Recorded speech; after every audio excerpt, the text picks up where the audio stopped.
Welcome back to the Weekend Bible Study. We're glad you're here. We aren't sure, but it seems like the number of folks tuning in every week is growing. I'm sure there's a way of checking that out, but right now everybody around here is too busy to look. So we are making some progress on the new website. You can look in and watch the progress at www.cemnetwork.com. By the way, you do not need to register. The registration is for the staff who are working on the site. Just come on in and look around. Skip has brought the Feast of Tabernacles housing up to date on the new site, and he will be maintaining it. He was spending last night bringing information over from the old site. The feast portion should be up to date pretty quickly, although the various activities, schedules, sermon list will not be up until later in the year, as you all know.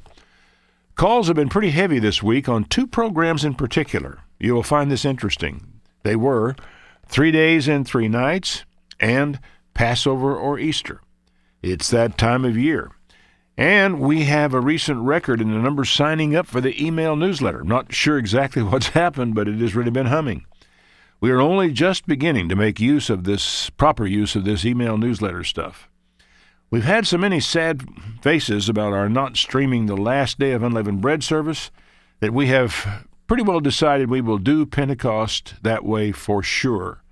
And probably right here in beautiful downtown White House, because it's too much of a deal to try to find some other place where we have the access to do the live streaming. You will still have to provide your own food for whatever potluck, but that's a small price to pay. As usual, you'll get to watch our gang snack. You can access the live streaming service now from the new site under Home CEM Live. Be sure and let us know that you're with us. We have no questions this week, so we should be able to easily cover 3 chapters of Deuteronomy. So grab a cup of coffee and a blueberry muffin, open your Bible and your notes to Deuteronomy 19, and we'll begin.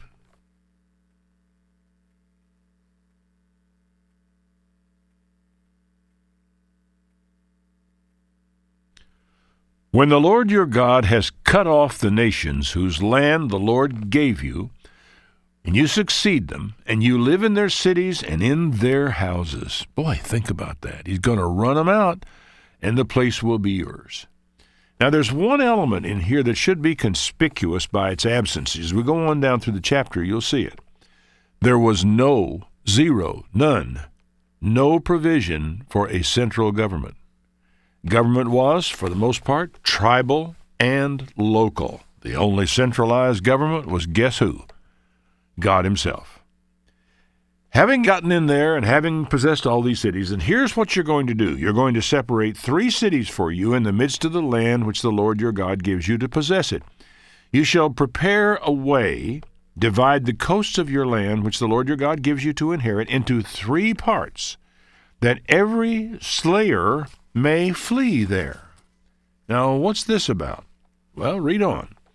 This is the case of the slayer who shall flee there that he can live. Whoever kills his neighbor ignorantly, ignorant may not be the best word in modern English, I think, accidentally is what he's talking about, whom he has not hated in time past, as when a man goes into the wood with his neighbor to cut wood, and his hand fetches a stroke with the axe to cut down the tree, and the head slips from the halve and lights upon his neighbor that he die, he shall flee into one of these cities and live. It's manslaughter. It's not murder, and therefore we got to be careful how we deal with it. Now, I think this is really fascinating because I can definitely remember a time hacking and chopping wood with an axe that the head was quite capable of coming off.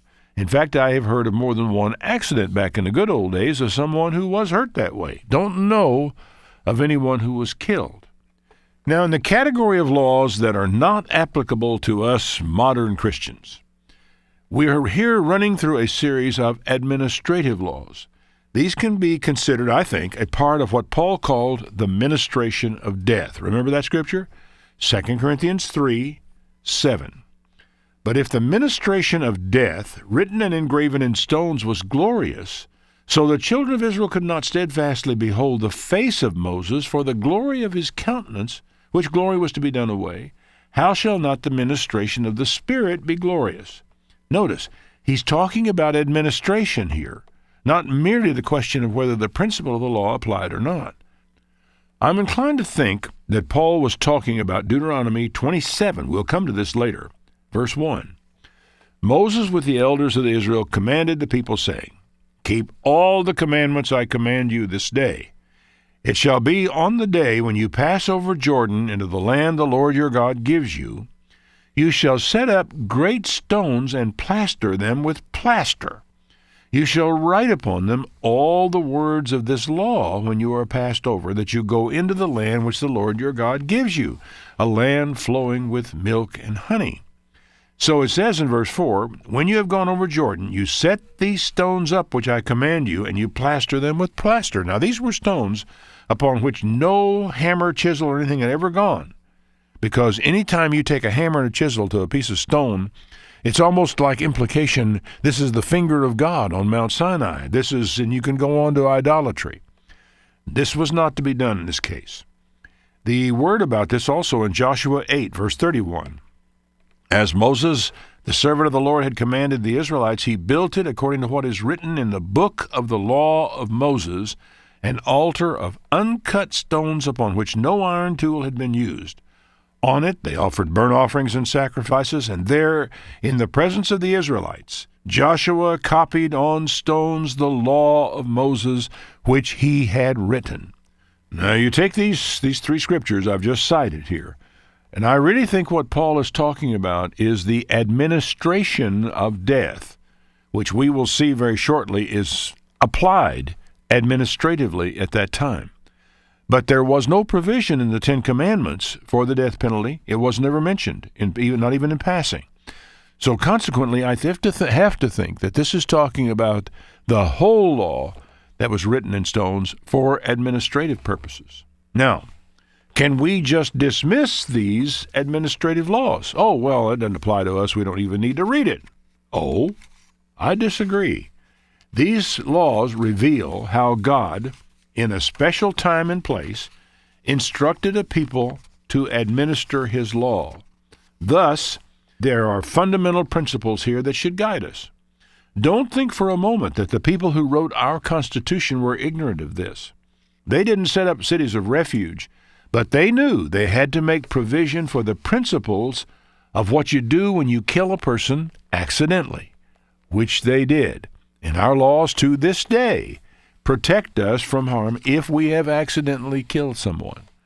Now, in the case of the law of Moses, a person who had accidentally killed someone and was guilty of manslaughter had to stay in the city of refuge until the high priest died.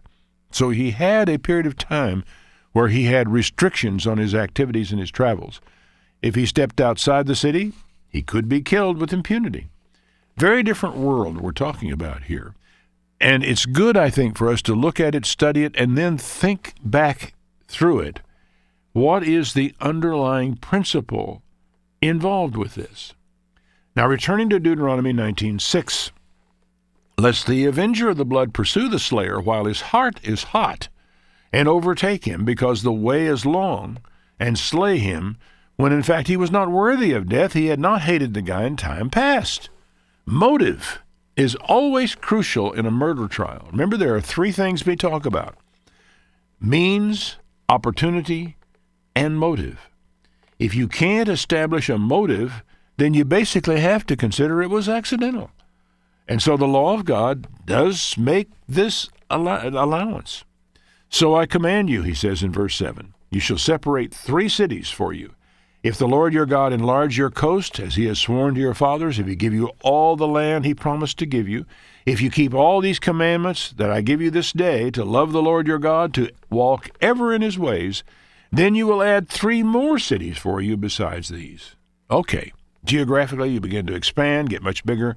In principle, you've got to make a quick route into a place of safety for someone who accidentally kills a man. Now, in our society, we have done that basically with laws instead of cities, but we have made provision. Just because some guy accidentally killed your brother does not give you the right to go out and take vengeance upon that person.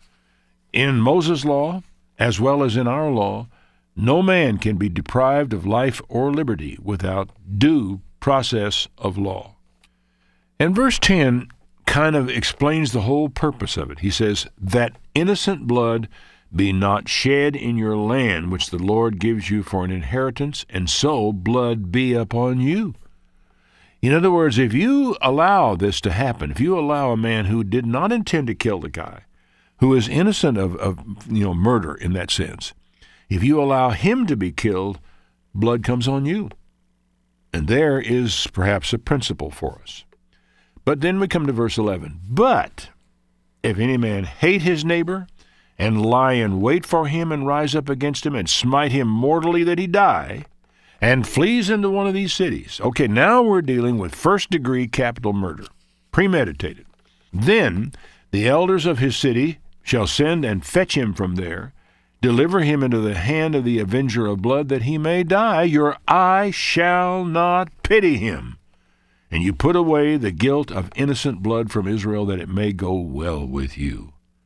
Now, this is really serious business, and it's something I think, when we look at this from our position in history, the point seems to be that we're not supposed to feel sorry for a murderer. If he is guilty of first-degree premeditated murderer, he is to be delivered to the executioner, and we're told, don't allow yourself to feel sorry for him. The way you put away the guilt of innocent blood from your land is to shed the blood of the person who killed the other. You shall not remove your neighbor's landmark, which of old time they have set in their inheritance, which you shall inherit in the land the Lord your God gives you to possess it. Now, again, here's another principle. Landmarks, deeds are to be respected. Now, it's possible that stuff happens, and I remember that some fellow that my wife was trying to sell his house some time ago didn't do a survey when he purchased the property. And it turned out the previous owner had actually built the garage about 3 feet over the property line of another guy's property. And he was sort of stuck right there. Now, here is the underlying principle of the law. You don't mess with landmarks. My advice, by the way, to anybody that's buying property is insist on a survey. Because if you don't, you have very real possibility that what you're being told are the property lines really aren't. Anyhow, that's just a free lesson, no charge. Now, what follows here is repetitious, but it's vital to understand it. No man could be deprived of life or liberty except by due process of law. Verse 15. One witness shall not rise up against a man for any iniquity or for any sin in any sin that he sins. At the mouth of 2 witnesses or at the mouth of 3 witnesses shall the matter be established. There will be none of this he said, she said stuff. You got to have 2 witnesses or you can't punish. It's that simple. Now, I'll grant you, that does let guilty go free. But I remember a long time ago, I made a comment to a friend of mine. I said, I am not willing to spend one night in jail to make it easier for a prosecutor to prosecute people, because here I am, I'm an innocent man. Why should I have to go to jail to make it easier for the prosecutor to catch other people who commit crimes? No way, folks. It is far better for us that a criminal go free than that we take a chance on imprisoning or punishing an innocent person. 2 witnesses, at a minimum, are required.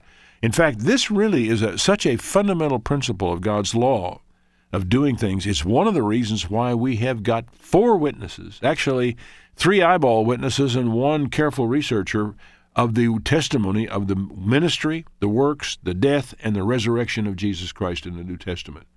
These people are telling us precisely what they saw and what they experienced so we can know the truth of it.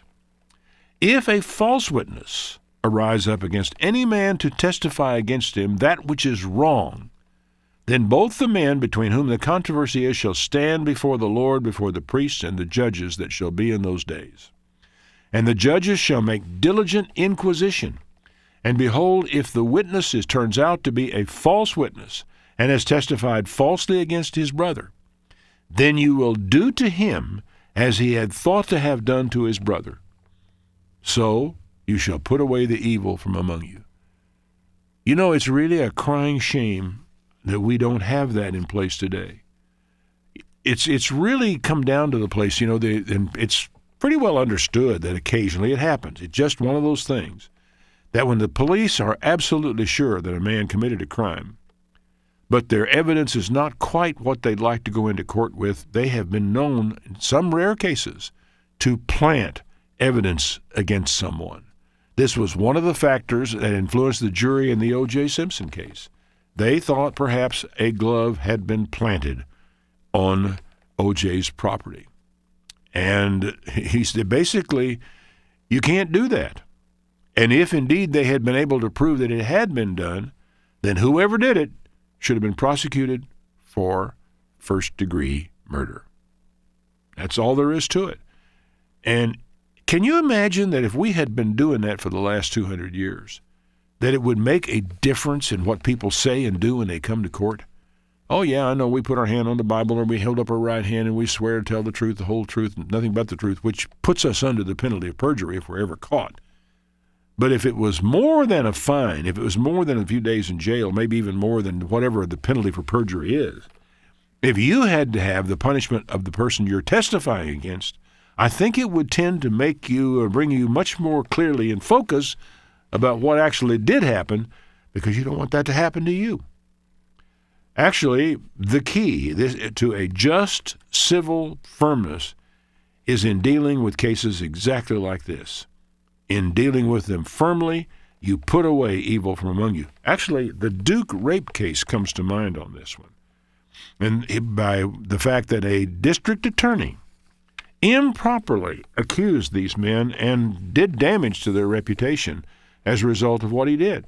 In biblical terms, if he was trying to send these men to prison for 15, 20, or 30 years for rape, in biblical terms, he would have gone to jail for that period of time himself. And if that had been the case, do you think he would have attempted what he did? I don't think so. Verse 20, those who remain shall hear and fear, and shall henceforth commit no more any such evil among you. Your eye shall not pity. Life shall go for life, eye for eye, tooth for tooth, hand for hand, foot for foot. Now, some rabbis say this means the value of a hand, not that you cut the person's hand off. It could be. I don't know. It does seem to me that you do nothing whatever. If a man, by accident, by negligence or whatever, causes a man to lose his hand, you really don't do a thing in the world for the guy that lost his hand by cutting off the hand of the guy who caused it to happen, do you? On the other hand, if the value of a hand, as estimated, is required to be paid, that's another matter. And, of course, I think that principle is found in our law today. Now, I don't know what the actual implementation of this law was in ancient times, and as far as I know, neither does anyone else. I would say that justice applied fairly and quickly would probably not require very much in the way of future cases, would it? I think so. I think it also put an end to police corruption, which has existed at times.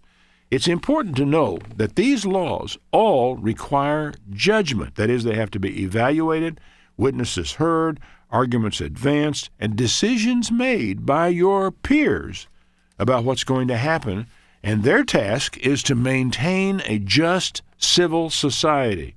That's what this is about. Their society, the culture, was different from ours, and we have to think our way through how they might be applied in a different time and place. For example, if you happen to be on a constitutional committee at the Constitutional Convention and you're trying to decide about issues that should be covered in the Constitution, you'd be well informed to look at the law of Moses and see how it was handled at that time. For what you are seeing is the way God looks at these issues in the light of the customs and the circumstances of the time. If he were revealing his laws to us today, they would probably look rather different. It's also worth remembering that many of these laws are administrative laws. They require a legal system. They differ from moral or personal law, where no harm is done to another person. You're just messing up your own life. Then a person just has to live with the consequences of his error. These civil laws have to do with harm done to an innocent party. But there are moral issues here that we should learn from and apply as we can. I do not believe that we should shy away from jury duty as some people do. Our jury system is an adaptation of the tribal and city system of the law of Moses. The underlying law cannot change. Administration of the law can and must change. And that is where thinking, as unfamiliar as that activity is for some, comes into play. Take a quick break. We'll come back with Deuteronomy 20.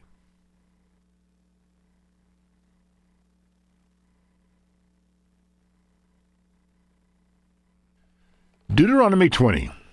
When you go out to battle against your enemies and you see horses and chariots and a people more than you are, in other words, you're outnumbered by considerable number, shall we say, don't be afraid of them, for the Lord your God is with you that brought you up out of the land of Egypt. And, of course, there are many illustrations in the Bible of how that worked. Now, it's easy to say don't be afraid of them. How do we get from here to there? All right. It shall be when you are come near to the battle, the priest shall approach and speak to the people. And he shall say, Hear, Israel, you approach this day into battle against your enemies. Don't let your hearts be faint. Fear not. Do not tremble. Don't be terrified because of them. For the Lord your God is he that goes with you to fight for you against your enemies to save you. Now, it's really important, that the confidence with which an army goes into battle is huge. It really makes all the difference because of the way they attack, the way they fight, and the enemy can be put off by it. So, but still, how do we get from here to there? The officers shall speak to the people, saying, What man is there in this here that has built a new house and has not dedicated it? Show of hands, please, sir. Get the hands up. Let him go and return to his house, lest he die in the battle and another man dedicate it. What he's doing here, he's getting people out of combat who are going to be looking over their shoulder. What man is he that's planted a vineyard and hasn't eaten of it? Let him go home, return to his house, lest he die in the battle and another man eat of it. And what man is there that has betrothed a wife and has not taken her? Let him go and return to his house, lest he die in battle and another man take her. What we're doing right now, we're getting rid of all those people out of the army who may have second thoughts, who are worried about people they left behind, who are going to be all looking over their shoulder and saying, what happens if something happens to me? And the officers shall go further than that. They shall say, What man is he that is fearful and faint-hearted? Let him go home, return to his house, lest his brethren's heart faint as well as his heart. Isn't that something? This army is an entirely volunteer army. There are people there who are willing to fight. There are people there who are not, at least not willing to admit they're afraid. They are going to cover it up and they're going to go fight. Anyone who's ever gone into combat knows that men will be afraid. But confidence is catching. Confidence is everything when you go into battle. It was George Patton who said, Audace, toujours audace, always audacious. In other words, go after them, hammer and tongue. And that can make all the difference. A good example of that is David and his little slingshot. Well, it shall be, when the officers have made an end of speaking to the people, they make captains in the army to lead the people. Okay, now we're going to come near to a city to fight against it. We proclaim peace to it. We open and say, okay, folks, we're taking over around here, and what we want between us and you is peace. All right? You agree. If it makes the answer of peace, if they open their gates, then it shall be that the people who are found therein shall become tributaries and shall serve you. See, what it means by this is they have to pay taxes and come under Israelite law, which not only carried obligations, it carried benefits. Israel would protect them. In fact, it came down into David's reign where the banditry out of the area over around the Euphrates River and up in Syria had become so serious that David put his army together and went to Iraq, which we call it now, and disarmed them over there. He did a serious work of disarming, which some people have a hard time understanding when they read it. The Syrians decided they would help the Mesopotamians, and guess what? David disarmed them and set up garrisons in Syria. So it's like the Pax Romana, which came around in the first, before the first century, around the turn of that time. And now in that time we had a Pax Israeli, that they guaranteed peace.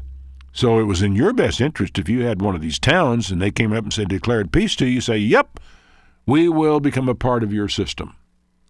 There are some old principles of the city-state social system, and that's what prevailed all over the known world at that time. Okay, if the city will make no peace with you, but will make war against you, then you shall besiege it. And when the Lord your God delivers it into your hand, you shall smite every male thereof with the edge of the sword. Kill them all. The women, the children, the cattle, everything in the city, all the spoil, you can take it to yourself, and you shall eat the spoil of your enemies, which the Lord your God has given you. Now, this is a change from previous instructions, but the time and the circumstances are different. He says, this is what you're going to do to the cities that are very far off from you, not a part of the cities of these nations, which are right there where you are. So what he foresaw here was, as Israel began to, they first of all got all their land given to them by lot. However, the heritage of Israel was much greater than that, reached all the way to the Euphrates in the east and far up into Syria in the north. And so consequently, as time went by, they would be expanding into these areas as a kind of Israeli empire. However, at the same time, the cities of these people, which the Lord your God gives you for an inheritance. Now he's talking now about the Canaanites. You shall save nothing that breathes. You shall utterly destroy them, namely the Hittites, Amorites, Canaanites, Perizzites, Hivites, and Jebusites. God commanded you to do that? Do it. Now, why are we having to be so brutal with these people? Well, candidly, it's because of the depth of their immorality, the depth of their corruption, and what they had done to the land under them, that they'd done to their own wives and their own children. And because of their religion. He does says that they teach you not to do after their abominations, which they have done to their gods, and you sin against the Lord your God. And there was a tremendous appeal in the Baalism of what have you because of the sexual overtones that went along with it. Now, this is a thing I think is really important that people understand. And I suppose also there is the risk of a vengeful attitude arising in those people whose they displaced from their cities and so forth, to the extent that here we would have right here on the land somebody this used to belong to his family, and now he wants to wreak vengeance. He says, no, you go through and you wipe these people out. Painful? Yeah, it is. But I think we also need to realize that God can also raise people from the dead. He can also give people a second chance at things like this. And that God knows things about this that we don't know. He is a God of justice, and I gather that justice called for this to be done. Now, follows here in the end of this chapter another principle of conservation, which is not to be confused with environmentalism. When you besiege a city a long time in making war against it to take it, you are not to destroy the trees thereof by forcing an axe against them, because you may eat of these trees. You will not cut them down, for the tree of a field is a man's life, to employ them in the siege. Only the trees that you know are not trees for food you can destroy and cut down, and build bulwarks against the city that makes war with you until it's subdued.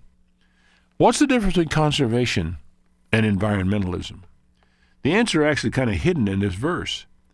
Conservation is for the sake of man, not the environment. For the sake of man, not the planet. This decision was being made to conserve, if you will, the food that would be available even after the city was taken. Simple, not really hard to understand, but rather far from the green stuff that we see talked about today. Take another break, and we'll be right back with chapter 21.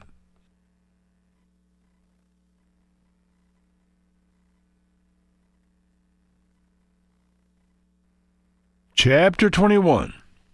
If one be found slain in the land which the Lord has given you to possess it, lying in the field, and it is not known who had slain him, Then the elders and the judges shall come forth, and they shall measure to the cities that are round about him that is slain. Okay. 2 men were out cutting wood. One of them got killed. The guy who killed him fled, and no one knows who he was. What do you do then? Well, I want you to think about this now as I read it to you. May even want to stop the playback for a moment to talk about it, think about it. What's going on here? It shall be that the city that is closest to the slain man, even the elders of that city, shall take a heifer, which has not been worked with, and which is never drawn in the yoke. And they shall bring down the heifer into a rough valley, neither eared nor sown, and shall strike off the heifer's neck there in the valley. And the priests, the sons of Levi, shall come near, because these are the ones who are the judges. They are there, and by their word shall every controversy and every stroke be tried. So we're going to have a trial. The elders of that city that are nearest to the slain man shall wash their hands over the heifer that is beheaded in the valley. And they shall answer and say, Our hands have not shed this blood, neither have our eyes seen it. There are no witnesses here. Be merciful, O Lord, to your people Israel, whom you have redeemed, and lay not innocent blood unto your people Israel's charge. And the blood shall be forgiven them. Now what's interesting is, it needed to be. They actually, if they don't do this, the blood of that slain man goes to the elders of the city closest to him. So shall you put away the guilt of innocent blood from among you, when you shall do what is right in the sight of the Lord. All right. Now, what do you think is the underlying principle here? What's going on? Why do we do this? Well, it really kind of impresses upon people's minds, I think, that there is no such thing as a dispensable life. I mean, you could just take the guy out and bury him and say, well, nobody knows who did it. I guess that's that. Well, no, it's not that. The elders of the city that are closest to the slain man are called upon to symbolically wash their hands and then swear that they don't know anything about the death of this man, and as a result of going through this little exercise, the blood is forgiven to them, their city is not guilty. So, even a death that we don't have a clue what happened, is that this man's life was innocent blood that was shed within your territory, under your jurisdiction, or within your influence. You've got to be attentive to it. Now, I think that is really an interesting thing that they have to do. And he says, So shall you put away the guilt of innocent blood from among you, that you shall do that which is right in the sight of the Lord. Something has to be done when innocent blood is shed. It's as simple as that. And the people who might have done something about it need to be cautioned about it. In other words, you people in this city have got a murderer hanging out within you, possibly, and you've tolerated it. You may not have known, but you have not created the kind of environment. At least that's impressed upon my mind if I'm one of the elders of that town.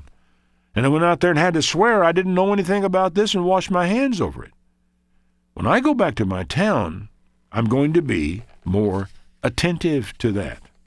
Verse 10. When you go forth to war against your enemies, and the Lord your God has delivered them into your hand, you've taken them captive, and you see among the captives a beautiful woman, and you have a desire to her, that you would have her to be your wife. You bring her home to your house. She shall shave her head and pare her nails. She shall put the raiment of her captivity off from her. She shall remain in your house, and bewail her father and her mother a full month. After that you may go in unto her, and be her husband, and she shall be your wife. Notice, we're not raping captives. We are accepting them into our family. We're accepting responsibility for this woman, because that's what's involved with this. If he makes her his wife, he has to feed her, he has to clothe her, he has to protect her, has to take care of her.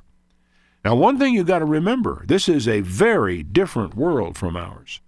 In that world, if you toss a woman out on the street, where is she going to go? She can't run down to the employment agency. She can't draw unemployment insurance. Doesn't exist. There is no place for a woman to go. They don't have Xerox machines for her to go copying stuff in an office somewhere. A woman back in those times who was out of someone's protection was incredibly vulnerable. Now, it shall be, if you have no delight in her, you shall let her go whither she will. How could that happen? Well, she's in his house and has gone her full month and bailed her father and mother, and she still hates your guts for having conquered her city. You say, well, I don't want to live with this woman. Okay, you are to let her go wherever she wants. You may not sell her for money. You may not make merchandise of her, like being a pimp, because you have humbled her. Now, it isn't easy to apply laws like this in this world that we live in. Much of it is culturally based and would of necessity be very different for us. But there's something I think that is not understood. There is in many of these laws in the Old Testament a basic protection of women's rights in that world and at that time. It may not seem that way to, the women today who are trying to advance women's rights. But in that world, it really was. Because in that world, a beautiful captive among these people, but you've just taken home with a guy, raped and what have you done. He did whatever he wanted to with her. He put her out to prostitution if he wanted to. But God's law does not let that happen. We'll probably come to some more stuff about this, but it's important to realize. Verse 15, if a man have two wives, one beloved and the other hated, both of them have borne children, both the beloved and the hated. If the firstborn son be hers that was hated, then it shall be when he makes his sons inherit what he has, he may not make the son of the beloved firstborn, the heir before that of the hated, who was the firstborn. In other words, the boy, not the boy's fault that you don't like her mama. This one here is the one who was your firstborn son. You are to acknowledge the son of the hated as the firstborn, give him the double portion of all that he has. He is the beginning of your strength. The right of the firstborn is his. Now, of course, the laws of inheritance were different, and we live in a society where having two wives is impossible. Well, it's not exactly impossible, but it's against the law. And this is the way it was supposed to be done in determining heirs. Back in that time, you couldn't leave a will and disinherit your son, which is kind of interesting. Tempting as it may be, I know to some of you, if you're getting a little bit long in the tooth and your son hasn't done what you want him to do, it'd be tempting to disinherit him. God says don't do that. You are allowed to in our society, and it may be that you have a good reason for it. I'm not going to tell you what to do. I'm just going to tell you, read this, think it through before you disinherit any relative of yours. If a man have a stubborn and rebellious son, who will not obey the voice of his father or the voice of his mother, and when they have chastened him, will not listen, he won't listen to them. Now, by the way, this law, which has oftentimes been cited, you have to consider it in the context that just came before. Here we're talking about a son you really don't like very much. You're going to let him inherit? Well, before we ever get that far, this kid is rebellious, stubborn, will not obey the voice of his father or the voice of his mother. They have chastened him, and he won't listen. Father and mother shall lay hold on him, take him to the elders of the city, to the gate of his place, and they shall say to the elders of the city, this our son is stubborn and rebellious. He will not obey our voice. He is a glutton and a drunkard. And the men of his city shall stone him with stones that he die. So shall you put evil away from among you, and Israel shall hear and fear. While this was the law of the land in Israel, I have serious doubts that it was ever done. For one thing, the parents had to get so desperate that they would actually do it. And the very fact of this law on the books, I think, would keep you from having to do it. And surely it was not done very often, because about one stoning of a rebellious kid in a town, and I should think your kids would tend to listen to you a little bit more, don't you think? Well, again, I think that this is a severe law for a reason. And that was to be sure that children honor their father and their mother. They are obedient until they're ready to move out. And when they move out, they can go do whatever it is they want to do. If a man has committed a sin worthy of death, and he be put to death, and you hang him on a tree, big example to everybody, his body shall not remain all night upon the tree. You shall in any wise bury him that day, for he that is hanged is accursed of God. Why? Well, that your land be not defiled, which the Lord God gives you for an inheritance. Get him under the ground. Now, what's really interesting about this is the English, years gone by, didn't really follow this. Whenever they had a problem with a mutineer in the Navy, for example, they not only would hang him, they would draw him and quarter him, and they would hang his body in a metal frame right out by the end of the pier where all the ships of war going out had to pass right by him and see his body day by day, week by week, month by month, rot away until the bones fell out of the metal frame. Why did they do that? Oh, they did it to be an example to everybody who ever came by there. But God said, don't do that. When you hang a man justly for a crime, bury him. Don't go on letting his body hang up there as an example to anybody. The hanging is enough. Well, we've done it again, and we'll be looking forward to hearing from you in the course of the next week with any questions or comments you may have and any solutions you may have arrived at as a result of cogitation on this section of Deuteronomy. Until then, write to me, Ron at borntowin.net, and we'll join you again next week.